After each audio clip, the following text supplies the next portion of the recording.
does seem to be some systemic problem with the shuttle. My total speculation is that we will be flying maybe within a year. There are pressures first to get it understood and fixed, whatever happened, but then with the International Space Station up there, with the assembly needing to proceed, I think we're going to, with prudence, resume shuttle flights in the foreseeable future. Well, you said possibly in a year. I know that at this early stage it's hard to say, but you think it might take a year. Now, I want to underscore for our viewers, if it's true, and I'm double-checking with you, that the astronauts who are in the space station now, those 3 astronauts, they have a way down with the Soyuz space capsule if a determination is made not to send the shuttle back up to get them in early March, as is now the plan.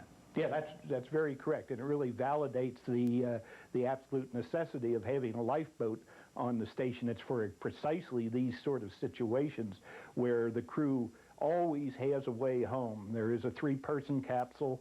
Russian Soyuz capsule is attached to the station, and they can leave the station in any emergency or with forethought in a case like this.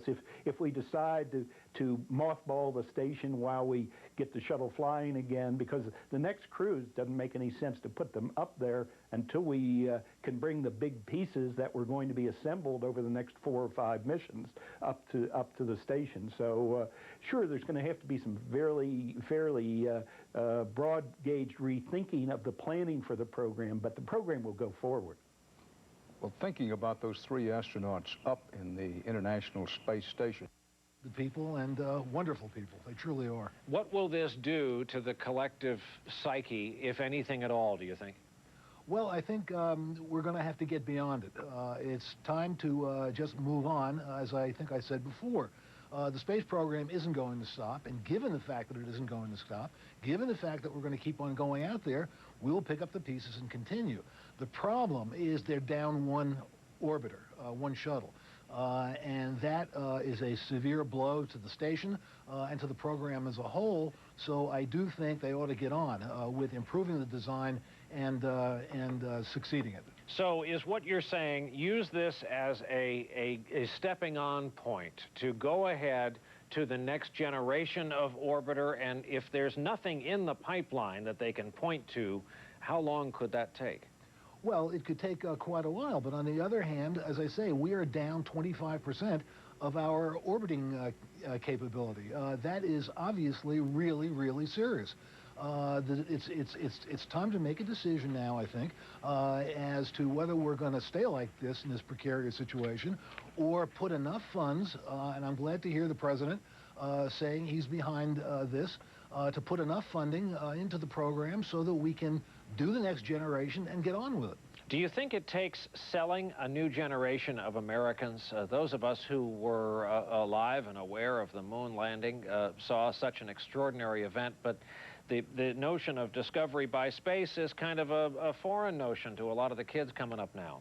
That's absolutely true. NASA got what it wanted, which is to say, to get it taken for granted that it was operating almost like an airline. The problem, of course, is that airlines occasionally have accidents, and that is what happened this morning. But you're quite right. A lot of Americans are complacent. A lot of Americans believe that we have more urgent priorities. I personally believe that the space program is part of what ought to be a comprehensive planetary defense program, the single focus goal of NASA. And part of planetary defense is to get people off the planet, to spread out the species so that if something really awful happens, we will survive. There is nothing more important than that. And therefore, we just better realize it, wake up to it, and move on. Even as preoccupied as we are with... Howard, what time is it in Tokyo, and how are you watching us? It's hold on a second, I don't have my watch on. Or does it only become... Groups. He joined a circus once, rode around on unicycles. He ended up teaching himself how to become a stilt walker. But through all this, he's a very serious man, somebody who wanted to learn about the world around him. Was easy to get along with and very personable, and he did not, it wasn't a show-off, and he had very responsible duties as a pilot of an airborne command post while he had stationed at Offutt Air Force Base while he was... Nation on for president. He decided on his own to work on a... That speed. Any way out? No, you are totally at the mercy of having that spacecraft come down through the atmosphere slowing it, the atmosphere heating it up as it slows, and then once the spacecraft gets to about 50,000 feet, the commander takes over manual control and he flies it in, only he doesn't have an engine. He's got a short, stubby-winged, fat glider that glides like a rock. But those pilot astronauts are so good they can put it on a dime. This has not been considered a critical, dangerous phase where you hold your breath and hope they make it.